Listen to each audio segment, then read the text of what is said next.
que as adolescentes ficaram grávidas por obra e graça do Espírito Santo.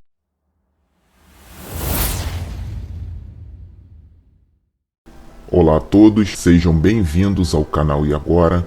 Meu nome é Street Holder, um ex-obreiro da Universal, e gravo conteúdos para mostrar que existe vida fora do sistema religioso. E no vídeo de hoje, vamos dar início à série Ungidos. Inicialmente, apresentarei algumas reportagens, reflexões, e vocês me dirão ao final se é correto chamar qualquer indivíduo que se diz servo de Deus de ungido. Primeiramente, preciso fazer algumas observações. Posso até estar enganado, mas esse termo ungido virou uma espécie de carteirada espiritual por parte de muitos líderes religiosos a partir daquele episódio bíblico em que Davi se negou a tocar no então rei Saul, conforme descrito em 1 Samuel capítulo 24, versículo 6. Ocorre que, se trouxermos essa passagem bíblica para os dias atuais, precisaremos responder algumas indagações. A primeira delas, sabemos que Saul foi ungido rei por alguém da parte de Deus. Não havia a menor dúvida no povo de Israel de que Samuel era de fato um profeta. E os líderes religiosos que existem na atualidade? Quem os ungiu? Pastores, bispos, apóstolos, padres, missionários e etc. Segunda observação, sobre esse episódio entre Davi e Saul na caverna, a intenção de Davi era tirar a vida do rei. Basta vocês verificarem a história. Nos dias atuais, a liderança religiosa gosta de usar o termo ungido do Senhor para se defender de qualquer crítica que lhe é imposta, mesmo que essa crítica seja justa e esteja correta. Nas palavras deles, não podem se levantar contra o ungido do Senhor em hipótese alguma.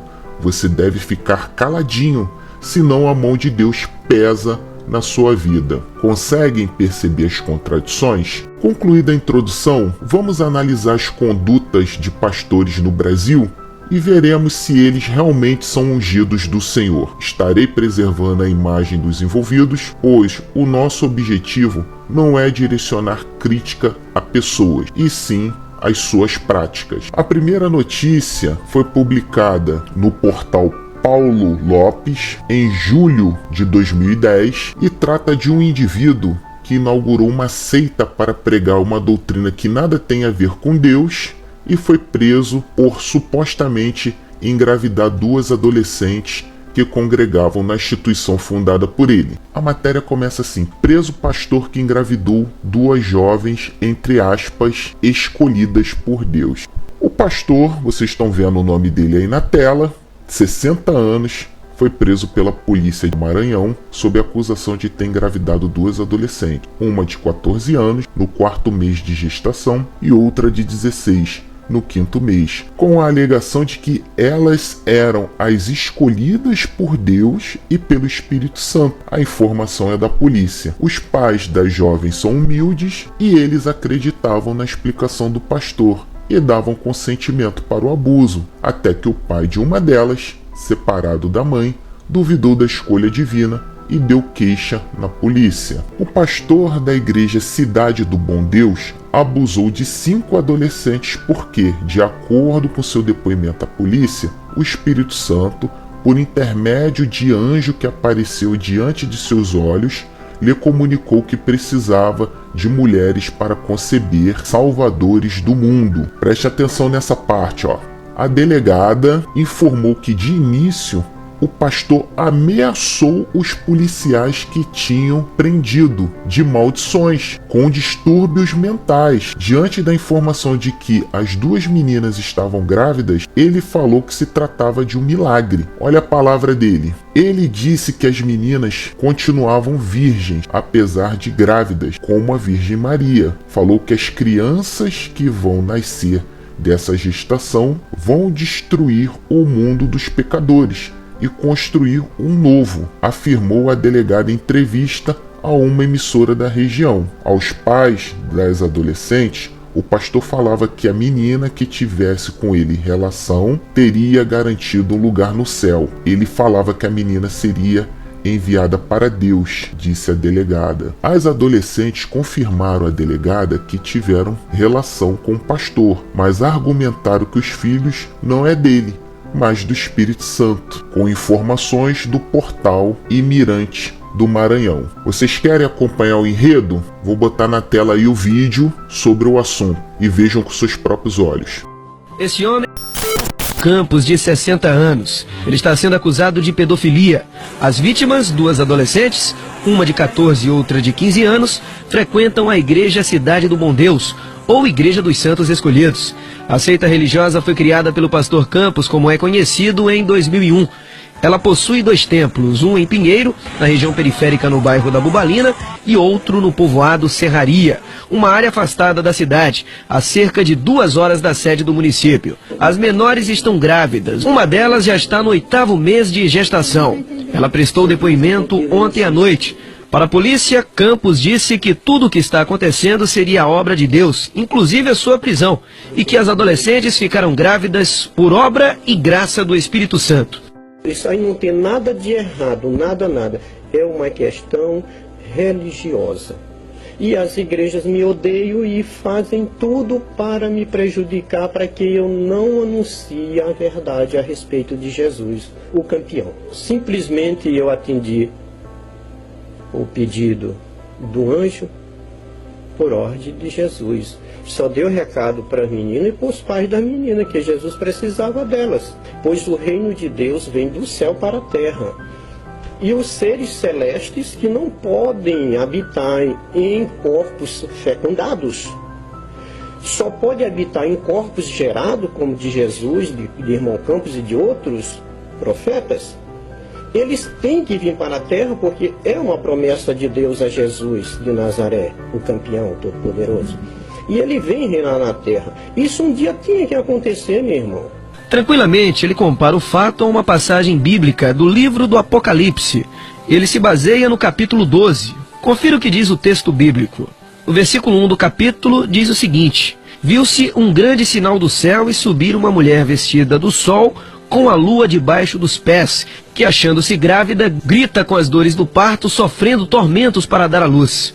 No versículo 5, nasceu-lhe um filho varão, que há de reger todas as nações com cetro de ferro. Agora, o que está acontecendo é as águas da boca do dragão sobre a mulher a fim de arrastar e comer a criança. É tudo isso que está acontecendo. Faz muito tempo que eu não tenho relação, desde que Jesus me chamou mesmo para trabalhar para ele, eu não tenho relação sexual com ninguém, nem desejo ter. A menor de 14 anos está sob a guarda do Conselho Tutelar. A de 15 foi ouvida pela delegada regional na companhia dos pais. Ela acredita que realmente foi tocada pelo Espírito Santo. Você chegou a ter uma relação com ele? Não, ele ordenou e aconteceu. Quem é o pai do teu filho? Jesus. Na entrevista, ela nega o ato sexual, mas confirma que ficou sozinha com o acusado na beira de um rio durante a noite. Onde a criança foi concebida hoje? Na beira do campo. Ele orou pela minha barriga e pediu que ordenou que acontecesse. Só eu e ele. Os pais da jovem grávida de 8 meses acreditam que tudo o que o pastor Campos diz é verdade. Isso aí, sem dúvida nenhuma, eu creio que é do poder de Deus, que as meninas estão grávidas. A denúncia chegou à polícia através do pai da menor de 14 anos. Ele se separou da mulher e, quando descobriu o fato, ela já estava grávida de 3 meses. O que a gente observa é um crime chamado violação sexual mediante fraude, que é manter relação sexual com uma pessoa, convencendo, usando da arte de enganar, que é a fraude, convencendo que deve manter por algum motivo. E nesse caso o que a gente observa é o fundo religioso. Elas foram convencidas de que foram escolhidas por Deus para conceber um filho do Espírito Santo. Elas acreditam nisso até hoje. Teve prisão temporária decretada por 30 dias para que o caso possa ser investigado pela polícia. Existe a suspeita de que outras menores podem ter sido abusadas sexualmente pelo líder desta seita. Perceberam que o sujeito que se intitula pastor disse que todo o acontecido decorre da graça do Espírito Santo? Imaginem vocês que me assistem ter um familiar ou um amigo vítima dessa covardia. Quantos são os casos de abusos sofridos por fiéis que acabaram sendo silenciados pela intimidação ou coação por parte de líderes religiosos sob o falso argumento do castigo divino. Pessoal, não se enganem, o que mais acontece no sistema religioso é o abafamento de crimes que acontecem dentro destas instituições. Eles procuram convencer seus fiéis a ficarem calados para que a denominação não seja noticiada e tenha envolvimento com a polícia e a justiça. Agora é aquele momento que a pessoa que me assiste se pergunta se o caso apresentado até agora não seria algo isolado. E eu respondo, não é. Trarei na tela outros exemplos. Vejam só, reportagem do Extra, de 7 de abril de 2017.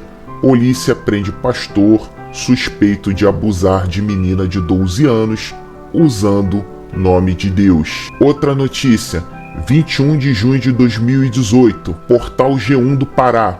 Pastor é preso pela segunda vez suspeito de pedofilia no Paraná. Segundo denúncias, ele abusou de uma criança de 9 anos. A polícia informou que o religioso já respondeu por outra investigação, também por abuso de vulnerável. Mais uma reportagem, CBN Curitiba, de 17 de maio de 2022. Polícia Civil prende pastor evangélico por suspeita de pedofilia em Piraquara. Deixarei o link de todas essas reportagens na descrição deste vídeo para que vocês, caso queiram, possam acompanhar e ler a íntegra. Não farei isso porque senão o vídeo ficará muito longo. Até agora, pessoal, tratamos de eventos que ocorreram em instituições religiosas sem muita expressão, ou seja, denominações pequenas. Querem outro exemplo amplamente divulgado pelos canais de denúncia e que não poderia passar em branco aqui no canal? Vocês já ouviram falar do caso do jovem Lucas Terra? Na tela reportagem. O crime contra o adolescente Lucas Terra aconteceu em março de 2001 dentro de um templo da IURD no bairro Rio Vermelho. Na época, a vítima tinha 14 anos e foi abusada antes de ser executada. Lucas foi queimado enquanto estava vivo. Na época, o pai da vítima apontou como motivo para o crime o fato do filho ter flagrado os pastores tendo relações. Então, por aí vocês podem ter uma noção e compreender o quanto que as instituições religiosas se empenham, tanto através de fábulas divinas quanto de dinheiro, para poder abafar e silenciar essas covardias que acontecem lá dentro. Mudando de assunto, agora vejam só. Durante a evangelização, limitam-se a convidar as pessoas para frequentar a suposta casa de Deus, mas não dizem que vocês terão que dar 10%, 20% ou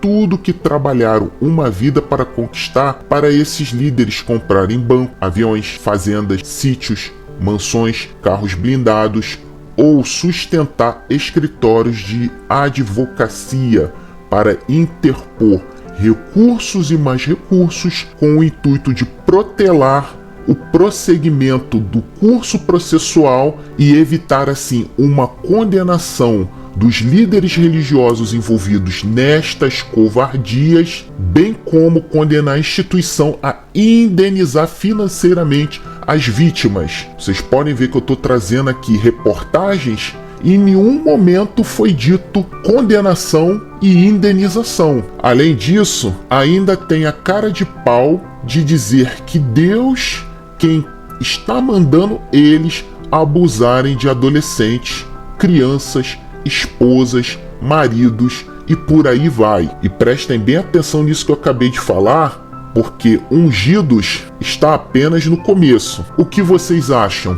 Devemos cumprir cegamente tudo aquilo que qualquer indivíduo determina pelo simples fato dele se auto-intitular ungido do Senhor? Ou devemos analisar se as obras desses supostos líderes possuem amparo bíblico? Cabem a vocês fazer essa escolha. Meus amigos e amigas, preciso deixar claro mais uma vez, não estou aqui trazendo escândalos para o meio gospel, tanto que não fui eu o responsável pelas práticas apresentadas e ilustradas até aqui. Combinado? Ok. Por fim, peço por gentileza que avalie se inscrever no canal, curtir o vídeo, comentar e ativar o sino para notificações. Diga não à exploração, tome uma atitude contra o sistema religioso e denuncie. Mais uma vez, o link das reportagens estará na descrição deste vídeo. Um forte abraço a todos, até o próximo vídeo e que o nosso Senhor Jesus nos abençoe.